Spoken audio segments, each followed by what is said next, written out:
Hello friends, welcome to inspire study. Friends, आज के इस क्लास में हम लोग आरआरबी टेक्नीशियन कल आपका 20 दिसंबर का पेपर आपका कंडक्ट हुआ है, जिसमें कि मैक्सिमम आपने भी रिसेंटली आपने देखा कि जो क्वेश्चन आपके पूछे गए थे ये बायो और फिजिक्स के मैक्सिमम क्वेश्चन थे। उसके बाद करंट अफेयर्स था, जीके में टोटल, और रीजनिंग इजी था, मैथ भी इजी था। साइंस क्या है? साइंस में बायोलॉजी ज्यादा था, फिजिक्स था, केमिस्ट्री में सोल्यूशन से ज्यादा 3-4 क्वेश्चन था, सोल्यूशन से ज्यादा और फिजिक्स में वही वेलोसिटी, एरिया और एक्सेलरेशन होता है ज्यादा।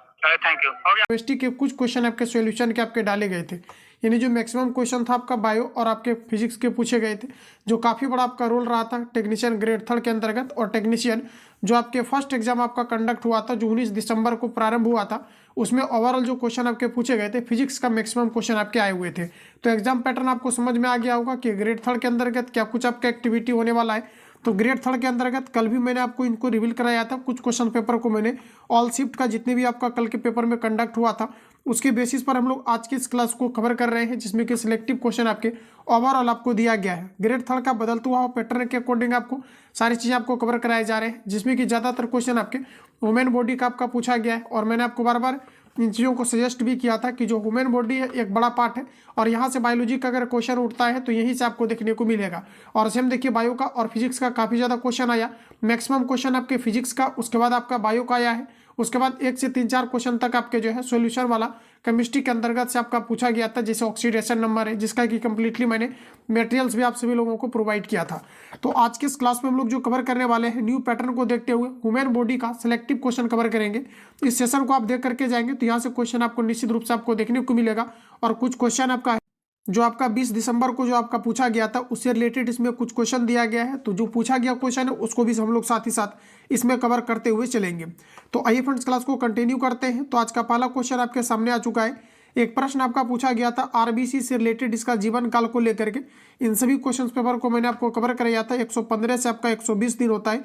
ये क्वेश्चन एक आपका यहाँ से पूछा गया है। एक आपका कार्बोहाइड्रेट से रिलेटेड एक क्वेश्चन आपका यहाँ पर पूछा गया है। आगे इसमें आपको सारा कुछ मिलेगा, और जो आपका सिलेक्टिव क्वेश्चन होगा ये सारा कुछ मिलेगा। तो आज जो आपका पेपर कंडक्ट होने वाला है, इसका नेक्स्ट आपका क्लास आ रहा है, जिसमें कि हम लोग सभी क्वेश्चन को जो है बेहतर तरीका से कंप्लीट करेंगे, और जितनी भी उससे सहारे से फैक्ट आपका बनेंगे जो आने वाले एग्जाम के लिए एग्जाम पॉइंट ऑफ से आपका इंपोर्टेंट होगा, जो आगे आपका शिफ्ट कंडक्ट होने वाला है। तो इन सभी को देखते हुए हम लोग जो है सारे क्वेश्चन पेपर को जो है ऑपरेशन करेंगे नेक्स्ट क्लास में।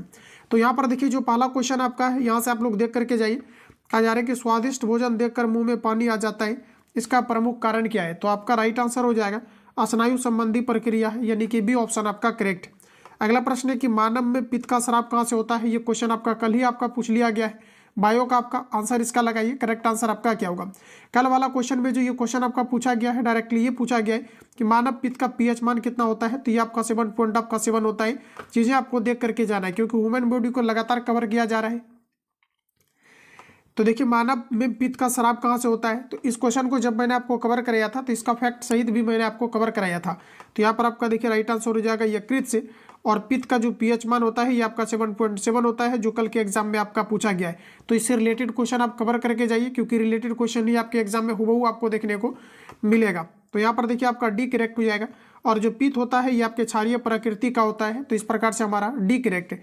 मानव बॉडी का जो सबसे बड़ी ग्रंथि है ये आपका यकृत है, और सबसे छोटी ग्रंथि की अगर बात करेंगे तो ये आपका पिट्यूटरी ग्लैंड है, जिसे मास्टर ग्रंथि भी कहा जाता है।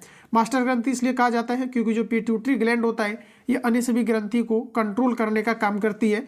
और दूसरी जो है मानव बॉडी का सबसे बड़ी ग्रंथि आपका हो जाएगा अग्नाशय, जहाँ से इंसुलिन का स्राव होता है। तो ये सभी फैक्ट आपको यहाँ से याद होने चाहिए। चलिए अगला प्रश्न कहा जा रहा है। अगला प्रश्न दोस्तों नेक्स्ट हमारा कुछ इस प्रकार है, बाइल का स्रोत क्या होता है? बाइल की अगर फ्रेंड बात करेंगे तो आपका राइट आंसर हो जाएगा जिगर से, बी ऑप्शन आपका करेक्ट है। अगला क्वेश्चन है कि निम्न जानवरों में से किसकी अपेक्षाकृत अधिक लंबी आंत होती है? बताइए आप लोग राइट आंसर क्या है? तो ये देखिए आपका राइट आंसर हो जाएगा खरगोश। शाकाहारी के अंतर्गत अधिक लंबी छोटी आंत की आवश्यकता होती है, क्योंकि इन्हें सेलुलोज पचाने की आवश्यकताएं होती है, क्योंकि ये जो पेड़ पौधे का सेवन करती है इसमें सेलुलोज की मात्राएं पाई जाती है, और इन्हें पचाने के लिए इसमें अधिक लंबी छोटी आंत की आवश्यकताएं होती है। डी ऑप्शन आपका करेक्ट है। अगला प्रश्न दोस्तों आपका देखिए, नेक्स्ट क्वेश्चन जो है ये आपका एलपी पेपर जो आपका कंडक्ट हुआ है उसमें ये क्वेश्चन आपका पूछा गया है। हुबहू क्वेश्चन यहाँ से आपको काफ़ी सारा आपको देखने को मिल जाएगा, क्योंकि ये आपके कंप्लीटली नोट्स आपका था, जो बिल्कुल इसमें आपका एनसीईआरटी एग्जाम्पलर सहित प्रीवियस ईयर को कवर किया गया था। इसको अगर आपने कवर किया होगा तो निश्चित रूप से आपका सारी चीज़ें आपका कवर हो गया होगा। दांतों की सड़न शुरू हो जाती है जब मुंह का पीएच मान डैश से कम हो जाता है। तो राइट आंसर आपका हो जाएगा 5.5 से आपके कम हो जाते हैं। अगला प्रश्न है कि स्वाद का पता लगाने के लिए अभिग्राहक को क्या कहते हैं। स्वाद का पता लगाने के लिए अभिग्राहक को दोस्तों कहा जाता है रसस्वेदी अभिग्राहक। तो डी ऑप्शन आपका यहाँ पर करेक्ट हो जाएगा। निम्न में से कौन सा एंजाइम अग्नाशय द्वारा स्रावित होता है। यहाँ से एक क्वेश्चन आपका पूछा गया है। आपका जो आपका पहला दिन 19 दिसंबर को आपका पेपर कंडक्ट हुआ था। देखिए उसके पहले मैंने आपको रिवील नहीं कराया था क्योंकि आरआरबी का नोटिस से रिवील नहीं कराना। तो यहाँ पर देखिए आपका क्या था कि जो आरआरबी के द्वारा यानी टेक्नीशियन का जो पहला शिफ्ट आपका कंडक्ट हुआ था वहाँ पर ये क्वेश्चन आपका पूछा गया था कि जो अग्नाशय रस होता है ये क्या है। तो आप ध्यान रखना ये आपका हाइड्रोक्लोरिक एसिड होता है जिसे आपका HCl कहा जाता है। तो एक लेवल आपने देख लिया कि किस लेवल से आपके क्वेश्चन एग्जाम में आपके आ रहे हैं। अगला देखिए कहा जा रहा है कि निम्न में से कौन सा एंजाइम अग्नाशय द्वारा स्रावित होता है, ये आपको नंबर बताना है। अग्नाशय द्वारा स्रावित आपका राइट आंसर हो जाएगा ट्रिप्सिन होता है। सी ऑप्शन आपका करेक्ट हो जाएगा। जठर रस क्या है, तो ये आपका HCl है जिसे हाइड्रोक्लोरिक एसिड कहा जाता है। अगला प्रश्न दोस्तों कहा जा रहा है कि मानव शरीर में निम्न में से किसका आकार सबसे बड़ा है। मानव बॉडी के अंतर्गत सबसे बड़ा आकार है आपका यकृत का, तो बी करेक्ट हो जाएगा। सेकेंड नंबर पर जो आपका आता है ये आपका आ जाएगा अग्नाशय। अगला प्रश्न है कि मानव शरीर का सबसे बड़ा आंतरिक अंग कौन सा है।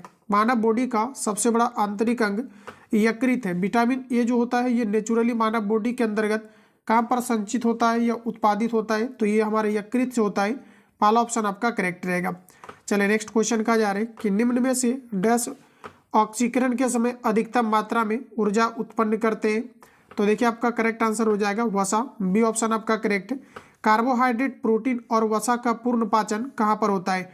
कार्बोहाइड्रेट का एक क्वेश्चन आपका पूछा गया है, इससे रिलेटेड क्वेश्चन आपका है, तो यहाँ पर आप याद रखेंगे ऑप्शन नंबर आपका सी करेक्ट हो जाएगा। ये आपका छोटी आंत से होता है। सी अगर आपने दिया है तो बिल्कुल आपका करेक्ट हो जाएगा। आज जो आपका शिफ्ट कंडक्ट होने वाला है इसका शाम से पहले जो है इवनिंग से पहले आपको मिल जाएगा आपको दोनों शिफ्ट का एनालिसिस। उसको आप सभी लोग अवश्य देखिएगा कि आपका एक्टिविटी रहता है, यह सारा कुछ आपका क्लियर हो जाएगा। एक जानवर द्वारा निस्तारित किया गया पूछा जा रहा है कि फेरोमोन क्या है। एक जानवर द्वारा निस्तारित किया गया फेरोमोन एक ही जाति के जानवरों के बर्ताव पर प्रभाव डालता है, यानी कि आपका पहला ऑप्शन करेक्ट है। देखिए फेरोमोन आपका क्या है, तो आपका करेक्ट आंसर हो जाएगा एक ही जाति के जानवरों के बर्ताव पर प्रभाव डालता है, तो पहला ऑप्शन हम कह सकते हैं करेक्ट है। अगला प्रश्न है कि मछली से प्राप्त कॉड लिवर तेल किस विटामिन का समृद्ध स्रोत होता है। ये भी क्वेश्चन आपका पूछ लिया गया है, ध्यान में रखेंगे। यहाँ पर देखिए आपका करेक्ट आंसर हो जाएगा विटामिन आपका डी। इसके साथ ही साथ मछली के कॉड लिवर तेल में विटामिन ई और आपका डी दोनों पाया जाता है। अगर ऑप्शन में ऐसा दिखता है तो आपको दोनों लगाना है, अगर आपको डी दिखता है तो डी लगाना है। विटामिन डी का केमिकल नाम आपका कैल्सीफेरॉल होता है, जिसके कमी के कारण से रिकेट्स नामक बीमारी होता है। सूर्य प्रकाश की उपस्थिति में भी विटामिन डी की मात्राएं पाई जाती है। विटामिन सी जो है खट्टे फलों में पाया जाता है, जैसे आंवला में पाया जाता है।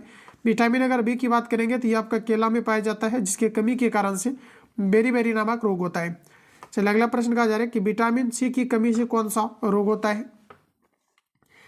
तो देखिए आपका यहाँ पर सही आंसर हो जाएगा एस्कर्बिक रोग होता है, तो सी आपका करेक्ट है। केला किस विटामिन का एक अच्छा स्रोत है। विटामिन से लगातार क्वेश्चन आपका आ रहा है, चाहे आपके ग्रेड 1 हो या फिर आपका ग्रेड 3 हो, इन दोनों में विटामिन को लगातार कवर किया जा रहा है, कल भी कवर किया गया है। आपका करेक्ट आंसर हो जाएगा विटामिन बी जो होता है ये केला में आपके अधिकतम मात्रा में पाए जाते हैं।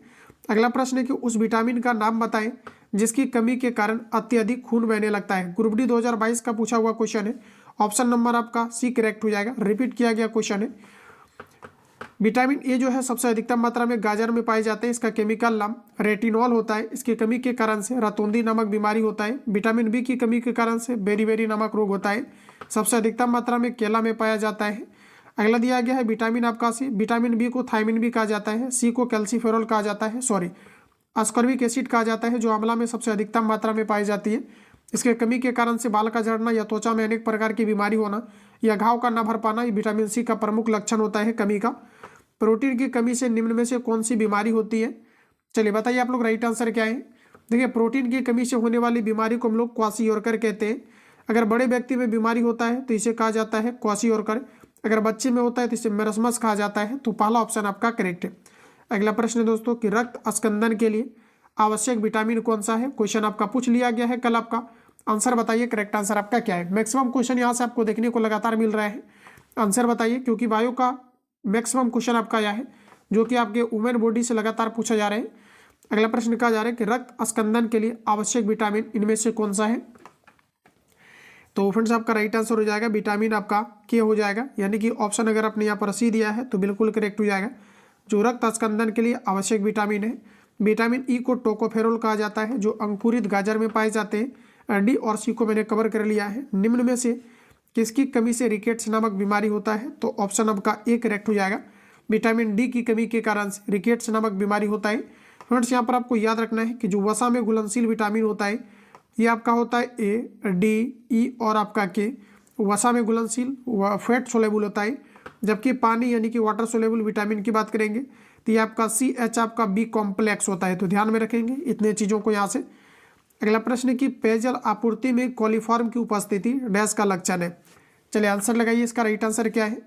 तो देखिए ऑप्शन आपका यहाँ पर डी करेक्ट हो जाएगा, यानी कि मानव अपशिष्ट से प्रदूषण। अगला प्रश्न की पाचन तंत्र में मौजूद रस पूछा है कि डैश शामिल होता है। क्वेश्चन आपका पूछ लिया गया है, आपका करेक्ट आंसर हो जाएगा HCl। ऑप्शन नंबर आपका ए करेक्ट हो जाएगा। अगला प्रश्न कहा जा रहा है कि हमारा दंतवल्क डैश से बना होता है। इससे रिलेटेड क्वेश्चन आया है, तो इसको आप ध्यान से लगाइए। हमारा दंतवल्क डैश से बना होता है, तो देखिए आपका करेक्ट आंसर हो जाएगा कैल्शियम फॉस्फेट का। पहला ऑप्शन आपका करेक्ट। दांत का एनामेल किससे बना है। देखिए दांत एनामेल की अगर बात करेंगे तो यहाँ पर हमारा सही आंसर हो जाएगा कैल्शियम फॉस्फेट का होता है। ऑप्शन नंबर आपका डी सही है। नेक्स्ट क्वेश्चन है, कहा जा रहा है कि मेटाबॉलिज्म पूछा है कि संबंधित है। मेटाबॉलिज्म की दोस्तों अगर बात करेंगे शरीर में होने वाले सभी रासायनिक प्रतिक्रियाओं से संबंधित होते हैं। सरल अणुओं से जटिल अणुओं का संश्लेषण करने के लिए आवश्यक होते हैं। उपचय और अपचय ये दोनों का कार्य करता है। तो 1, 2 आपका तीनों करेक्ट हो जाएगा, यानी कि डी ऑप्शन हमारा यहाँ पर करेक्ट है। चलिए नेक्स्ट क्वेश्चन हमारा कहा जा रहा है कि शरीर के किस भाग में पित्त राइस यानी कि जो है जूस का उत्पादन होता है। देखिए पित्त जो होता है ये यकृत से हमारा स्रावित होता है। ऑप्शन नंबर आपका डी करेक्ट है। अगला प्रश्न है कि कौन सा पदार्थ पित्ताशय में संग्रहित और सांद्रित होता है, तो डी आपका करेक्ट हो जाएगा, ये आपका पित्त होता है। चलिए नेक्स्ट क्वेश्चन फ्रेंड्स कहा जा रहा है कि किसी व्यक्ति के पाचन तंत्र की जांच करने के लिए इस्तेमाल किए जाने वाले यंत्र को क्या कहते हैं। इसे कहा जाता है इंडोस्कोप। इंडोस्कोप के द्वारा किसी व्यक्ति के पाचन तंत्र की जांच की जाती है। अगला है कि पाचन में मदद करने के लिए शरीर में कौन सा एसिड का प्रयोग किया जाता है। रिलेटेड क्वेश्चन है, ये आपका HCl होता है, हाइड्रोक्लोरिक एसिड। पेट से रिलेटेड कोई भी अम्ल अगर पूछा जाता है तो हाइड्रोक्लोरिक एसिड ही लगाएं। ऑप्शन नंबर आपका डी करेक्ट है। अगला प्रश्न है कि भोजन से प्राप्त ऊर्जा को कैसे मापा जाता है। इसमें काफ़ी कम मात्रा में ऊर्जा की प्राप्ति होती है और इसे कैलोरी में मापा जाता है। तो पहला ऑप्शन यहाँ पर आपका करेक्ट हो जाएगा। अगला क्वेश्चन है कि मानव शरीर का एकमात्र अंग जो पुनः विकसित और पुनः आपका सृजित होता है, बताइए आप लोग। राइट आंसर आपका यहाँ पर क्या है, तो ये देखिए आपका दोस्तों करेक्ट आंसर हो जाएगा जिगर। ऑप्शन नंबर अगर आपने सी दिया है तो बिल्कुल आपका करेक्ट है। मानव शरीर में कंठ को क्या कहा जाता है, वायस बॉक्स कहा जाता है। ऑप्शन नंबर आपका सी करेक्ट है।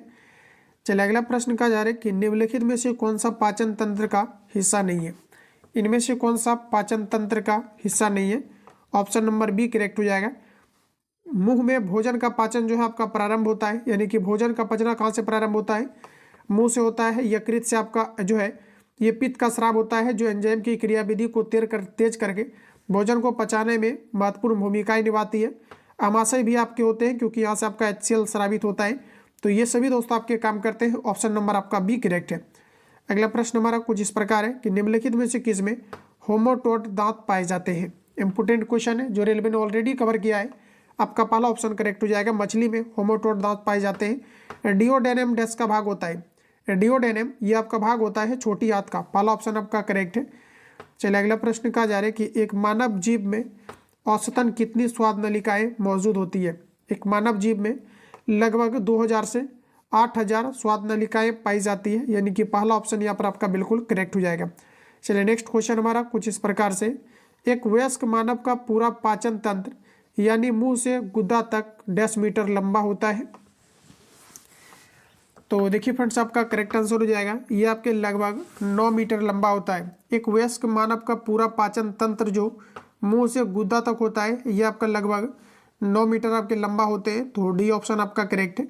अगला प्रश्न दोस्तों कुछ इस प्रकार से हमारा है, कहा जा रहा है कि भोजन खाद्य पदार्थ के संबंध में इनमें से कौन सा कथन औसत दिया गया है। तो देखिए यहाँ पर हमारा करेक्ट आंसर हो जाएगा, यह एक जैविक पदार्थ है, यानी कि पहला ऑप्शन यहाँ पर आपका करेक्ट हो जाएगा। चलिए अगला क्वेश्चन हमारा कुछ इस प्रकार है कहा जा रहा है उस प्रक्रिया के द्वारा आहार नली में भोजन जाता है। किस प्रक्रिया के द्वारा आहार नली में भोजन जाता है? अंतर्ग्रहण के द्वारा, पहला ऑप्शन करेक्ट है। भोजन नली की दीवारों के संकुचन और प्रसरण को डैश कहा जाता है। भोजन नली के दीवार का संकुचन और प्रसरण को डैश कहा जाता है, इसे कहा जाता है कर्मानुकुचन।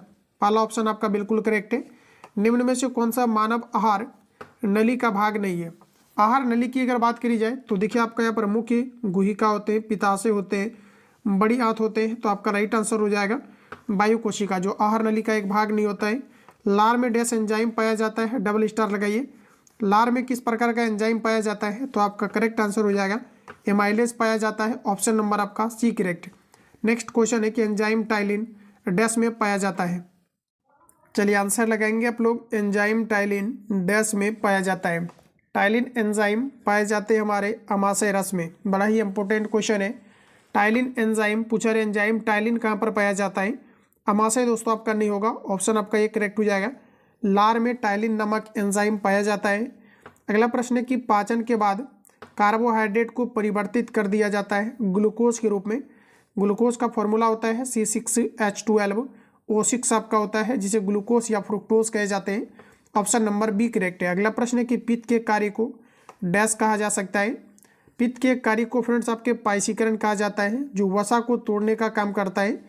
अग्नाशयी रस में मौजूद डैश एंजाइम प्रोटीन को अमीनो एसिड में परिवर्तित करता है। अग्नाशयी रस में मौजूद कौन सा एंजाइम है जो प्रोटीन को अमीनो अम्ल के रूप में परिवर्तित करने का काम करता है? इस एंजाइम को कहा जाता है ट्रिप्सिन, जो प्रोटीन को तोड़कर अमीनो अम्ल के रूप में परिवर्तित करता है। इंपॉर्टेंट क्वेश्चन है। पाचन के दौरान पित्त की भूमिका डैश होती है। पाचन के दौरान पित्त की भूमिका होती है वसा का पाइसीकरण करना। ऑप्शन नंबर अगर आपने बी दिया है तो बिल्कुल करेक्ट हो जाएगा। मनुष्य के पाचन तंत्र में उत्सर्जित अम्ल कौन सा होता है?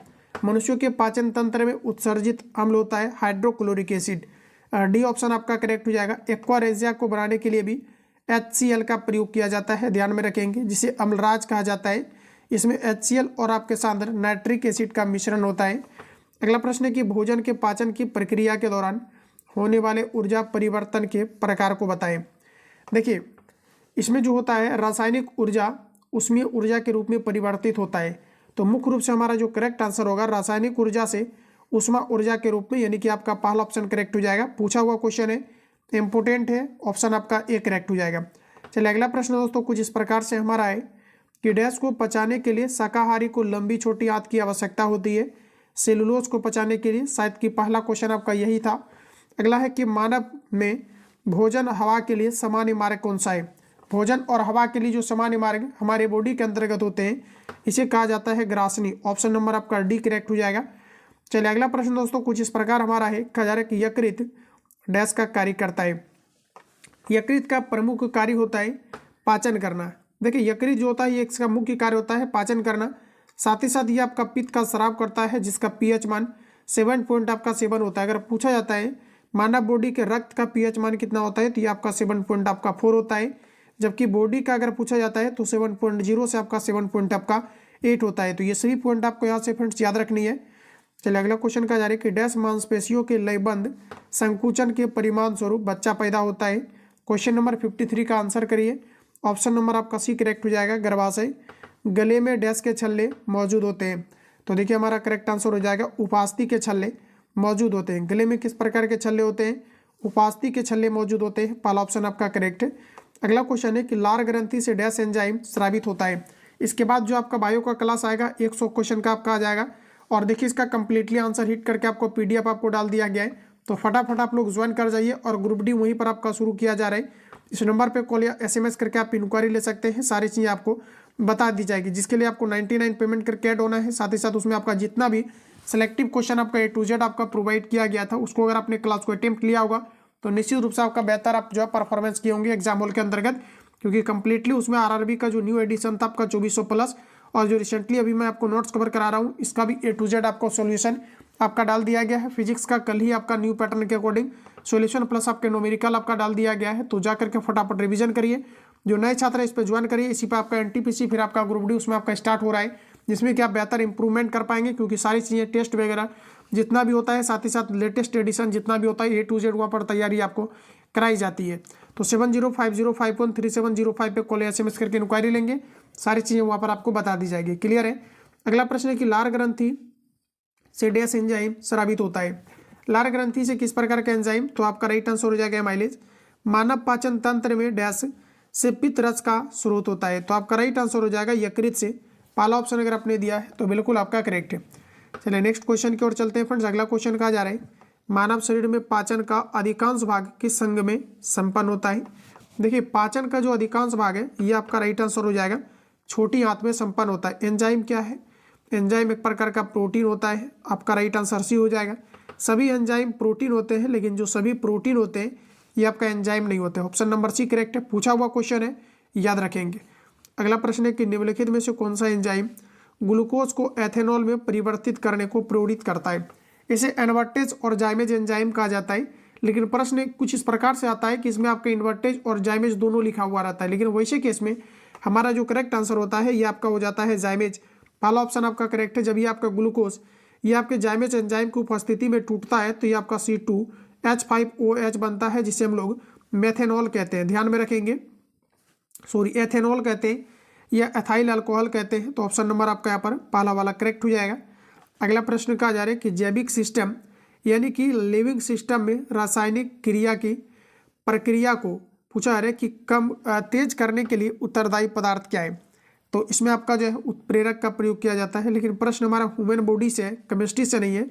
तो जैविक सिस्टम में रासायनिक क्रिया को तेज करने के लिए किस प्रकार की चीज़ें आवश्यक है, तो आपका राइट आंसर हो जाएगा एंजाइम। जो एंजाइम होता है ये पाचन की क्रिया विधि को ये आपका तेज कर देता है। अगला क्वेश्चन है कि निम्नलिखित में से किस एक की उत्पत्ति यकृत का कार्य है। यकृत के द्वारा किसका उत्पत्ति होता है प्रश्न के अकॉर्डिंग, तो आपका बी करेक्ट हो जाएगा। यूरिया का निर्माण होता है और प्रयोगशाला में बनाए जाने वाले पहला जो पदार्थ है यूरिया ही है। और मानव बॉडी के अंतर्गत 2% से आपका 2.5% यूरिया की मात्रा पाई जाती है। अगला प्रश्न है कि लिपिड का पाचन निम्नलिखित में से किसकी उपस्थिति में होती है। डायरेक्टली आपको याद ही होना चाहिए। लिपिड का जो फ्रेंड्स आपका पाचन होता है ये आपका होता है लाइपेज एंजाइम की उपस्थिति में, तो केवल हमारा बी वाला करेक्ट होगा। और इस प्रकार से अगर देखेंगे तो ऑप्शन नंबर आपका जो है सी करेक्ट है। चलिए अगला क्वेश्चन देखिए। नेक्स्ट हमारा कहा जा रहा है कि मानव तंत्र में निम्नलिखित में से कौन सा एक पाचक एंजाइम नहीं है मानव तंत्र में, तो आपका करेक्ट आंसर हो जाएगा पेप्सिन। ऑप्शन नंबर आपका डी करेक्ट है। अगला प्रश्न है कि कथन है हमारे आहार में सभी प्रोटीन का पाचन केवल क्षुद्रांत में होता है। सभी प्रोटीन का पाचन केवल क्षुद्रांत में होता है, ये दोस्तों आपका यहाँ पर बिल्कुल गलत है। अग्नाशय से प्रोटीन का पाचन करने वाली एंजाइम को क्षुद्रांत में छोड़ा जाता है, तो केवल आपका यहाँ पर आर करेक्ट हो जाएगा, यानी कि ए आपका जो है गलत है। ए आपका गलत है, केवल आर आपका करेक्ट है। इस प्रकार से देखिए ऑप्शन आपका डी में दिया गया है। प्रोटीन के पाचन में सहायक एंजाइम होते हैं, इसे कहा जाता है ट्रिप्सिन। ट्रिप्सिन के द्वारा प्रोटीन का पाचन किया जाता है और प्रोटीन टूट करके एमिनो अम्ल के रूप में परिवर्तित होता है। स्टार्च को जल अपघटन से ग्लूकोज बनाने वाला एंजाइम क्या है। स्टार्च को जल अपघटन के दौरान ग्लूकोज में परिवर्तित करने का काम एमाइलेज करता है, तो बी आपका करेक्ट है। मनुष्य में पाचन क्रिया मुख से प्रारंभ होता है, जब हम लोग भोजन को चबाते हैं, तो सी आपका यहाँ पर राइट है। अगला क्वेश्चन है कि दुग्ध प्रोटीन को पचाने वाला एंजाइम क्या है। डबल स्टार लगाइए। पूछा जा रहा है कि दुग्ध प्रोटीन को पचाने वाला एंजाइम क्या है, तो इसे फ्रेंड्स कहा जाता है रेनिन। 2-3 बार इसको रिपीट करना है। पीडीएफ आपको डल चुका है, तो आप लोग इसको रिवीजन करेंगे। लार में कौन सा एंजाइम पाया जाता है। लार में पाए जाने वाले एंजाइम को हम लोग कहते हैं टाइलिन एंजाइम, तो बी ऑप्शन आपका यहाँ पर बिल्कुल करेक्ट हो जाएगा। अगला क्वेश्चन है कि निम्नलिखित में से वह अंग कौन सा है जो मानव शरीर में ग्लाइकोजन के रूप में कार्बोहाइड्रेट को जमा करता है। ग्लाइकोजन के रूप में कार्बोहाइड्रेट को संग्रहित करता है, यह हमारा करेक्ट आंसर है आपका यकृत। यकृत जो है ये ग्लाइकोजन के रूप में कार्बोहाइड्रेट को संग्रहित करता है, जो शीघ्रता से एनर्जी की प्राप्ति देती है।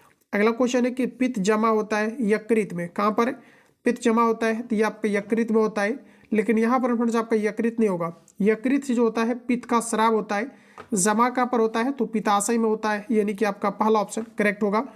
निम्न में से पूछा जा रहा है कि कौन सा परिवर्तन में एंजाइम ट्रिप्सिन उत्प्रेरक का कार्य करता है। कौन से परिवर्तन में एंजाइम ट्रिप्सिन उत्प्रेरक का कार्य करता है, तो हमारा करेक्ट आंसर हो जाएगा ये आपका करता है प्रोटीन को अमीनो अम्ल में परिवर्तित करने के लिए। चलिए अगला क्वेश्चन कहा जा रहा है कि मानव शरीर में पुच्छ कि कौन सी संरचना से संलग्न होता है। मानव शरीर में पुच्छ कौन सी संरचना से संलग्न होता है, तो आपका पहला ऑप्शन करेक्ट हो जाएगा बृहद। ये आपका बृहदांत्र है। मानव शरीर में क्षुद्रांत के 3 संरचनात्मक भागों की लंबाई का कौन सा सही आपका जो है ह्रासवान दिया गया है। घटता हुआ क्रम आपको चीज करना है, तो आपका राइट आंसर हो जाएगा शेषांतर है, मध्यांतर है और आपके ग्रहणी है। इस प्रकार से आपका यहाँ पर डी करेक्ट है। अगला प्रश्न कि निम्न में से कौन सा आहार मानव शरीर में नए ऊतकों की वृद्धि के लिए पोषक तत्व प्रदान करता है। नए ऊतकों की वृद्धि के लिए पोषक तत्व प्रदान करता है, तो ये आपका करेक्ट आंसर हो जाएगा पनीर करता है। सी करेक्ट है। मनुष्य के जीवन काल में कितने दांत 2 बार विकसित होते हैं। डायरेक्टली आपको याद ही होने चाहिए, ये आपका करेक्ट आंसर हो जाएगा। 20 दांत होते हैं जो कि 2 बार आपका विकसित होता है, तो सी ऑप्शन आपका करेक्ट है। तो फ्रेंड्स आज का सेशन हम लोग यहीं पर ख़त्म करते हैं। बाकी जो मटेरियल्स आपका बचा हुआ है इसको नेक्स्ट क्लास में काफ़ी जल्दी हम लोग कवर करेंगे। मिलते हैं हम लोग नेक्स्ट क्लास में।